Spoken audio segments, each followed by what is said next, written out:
High school के मेरे प्रिय छात्र छात्राओं, आज हम आपको गोस्वामी तुलसीदास का धनुष भंग लेकर उपस्थित हैं। हमारे हिंदी स्टडी यूट्यूब चैनल में आप सभी का स्वागत है। हमारे चैनल को सब्सक्राइब करें और इस वीडियो को लाइक करें और इसको ध्यान से सुनेंगे क्योंकि बहुत महत्वपूर्ण है। हम इस धनुष भंग की वीडियो भाग 1 भाग 2 के क्रम में इसको प्रस्तुत करेंगे आप तक, और इसको पूरा देखना है, समझना भी है। चलिए प्रारंभ करते हैं। रामई प्रेम समेत लख सखिन समीप बुलाई, सीता मात स्नेह बस बचन कहे बिलखाई। सीता जी की माता को ये संदेह था कि इस धनुष को अब कौन उठाएगा। ये छोटे छोटे बच्चे ही रह गए हैं राम और लक्ष्मण। जब इतने बड़े राजा नहीं उठा पाए तो ये छोटे छोटे बच्चे कैसे उठा सकते हैं। उन्हें ये संदेह हो गया। तभी वो अपनी सखियों को बुला करके अपने पास कह रही हैं रामई प्रेम समेत लख सखिन समीप बुलाई। राम को प्रति प्रेम हुआ सीता जी की माता सुनैना को, और सखिन समीप बुलाई, और अपनी सारी सखियों को अपने पास बुला लिया। वहाँ मंच के पास बैठी हुई थीं और बड़े स्नेह से बड़े रोते हुए वचनों को कहा। अपनी सखियों से बोली कि हे सखी, सखी सब कौतिक देख निहारे, ज्यों कहावत हितु हमारे।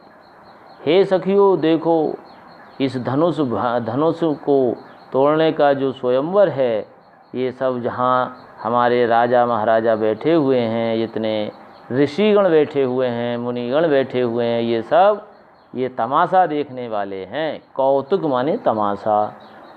ज्यों कहावत हितु हमारे, और यहाँ जो उपस्थित मुनिगण हैं जो हमारा ही हित चाहते थे अब तक, वे भी इस तमाशे को देख रहे हैं। को न बुझाई कहे गुरु पाही, ए बालक हस हट भल नाही। और कोई, हे सखियों, कोई ये नहीं कह पा रहा है यहाँ पर। गुरु पाही माने गुरु वशिष्ठ जी भी नहीं कह पा रहे हैं हमारे राजा से गुरु वशिष्ठ भी नहीं कह पा रहे हैं कि इन्हें समझा दें कि ये स्वयंवर सीता जी के हित में नहीं है।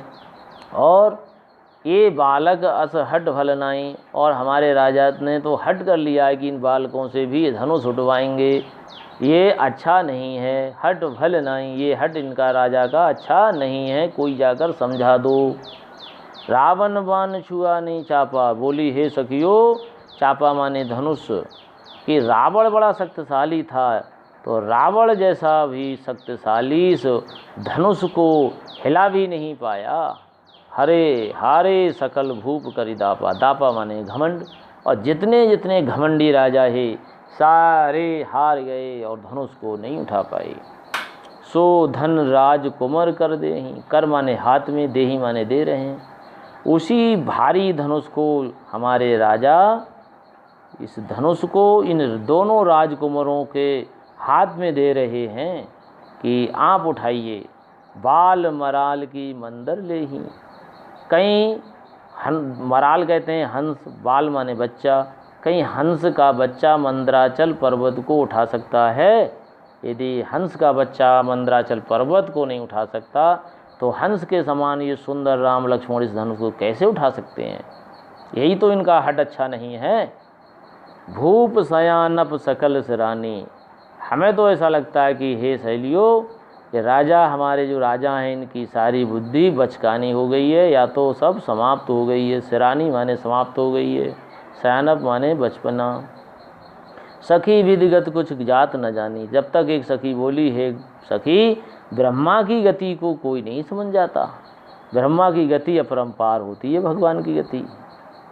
बोली चतुर सखी मृदवानी, तब तक एक बहुत चतुर सखी बोली, बड़ी मृद भाषा में सीता जी की माता से बोली, तेजवंत, ये जो बच्चे हैं राम और लक्ष्मण, ये बड़े तेजस्वी बालक हैं, तेजवंत हैं।